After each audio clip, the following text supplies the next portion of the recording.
Assalamualaikum warahmatullahi wabarakatuh.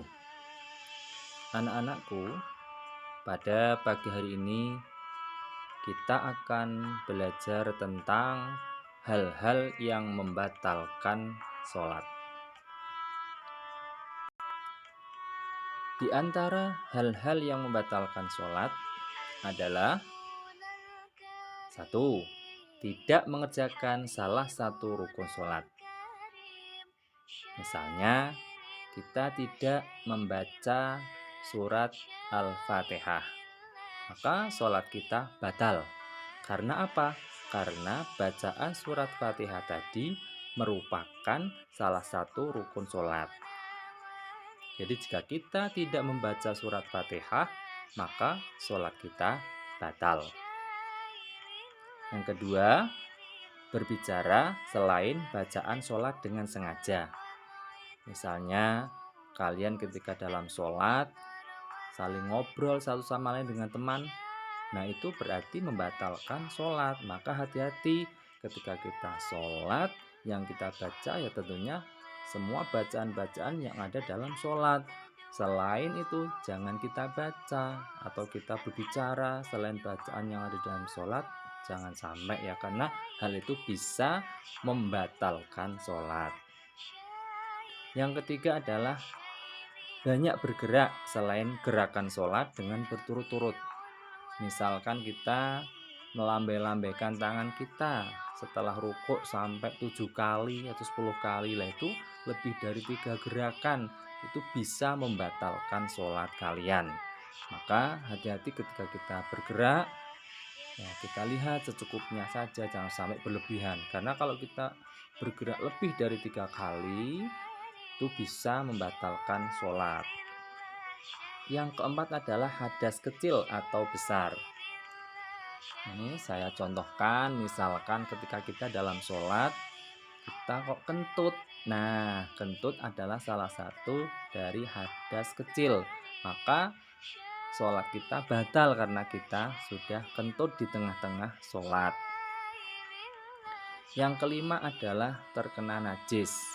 Ini dapat saya contohkan, misalnya ketika kita dalam sholat, di tengah-tengah sholat kita kejatuhan kotoran cicak yang menempel di tubuh kita. Jadi kotoran tadi ataupun kotoran cicak tadi merupakan najis, maka sholat kita batal. Yang selanjutnya adalah yang keenam, terbuka auratnya dengan sengaja. Ini bisa saya contohkan, misalnya bagi perempuan sudah memakai mukena tetapi rambutnya masih keluar, terurai, terlihat ya, itu bisa membatalkan sholat. Karena apa? Karena rambut itu merupakan aurat bagi perempuan. Masih ingat kan kalian, aurat perempuan adalah seluruh tubuhnya kecuali wajah dan kedua telapak tangan.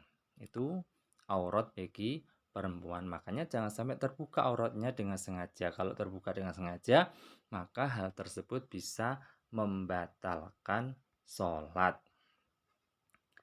Yang ketujuh adalah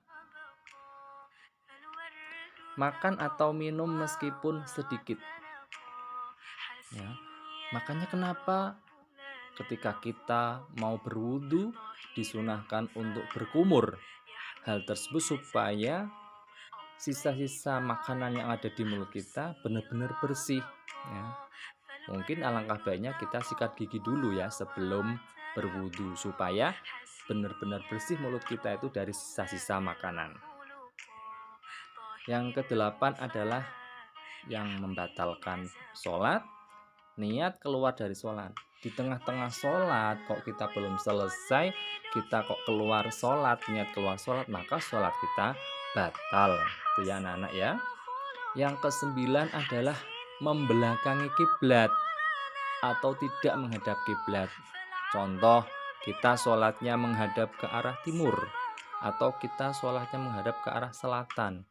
Nah, hal ini bisa membatalkan sholat kalian. Makanya kalau kita sholat, kita menghadapnya ke arah kiblat, yaitu arah Ka'bah di Mekah sana ya.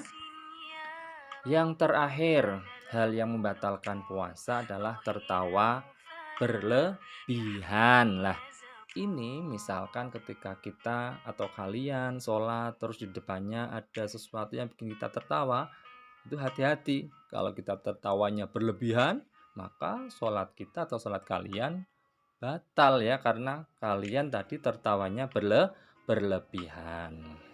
Itu ya anak-anak ya, ada 10 hal yang bisa membatalkan sholat. Makanya kita harus berhati-hati ketika sholat, jangan sampai kita itu nanti sholatnya batal.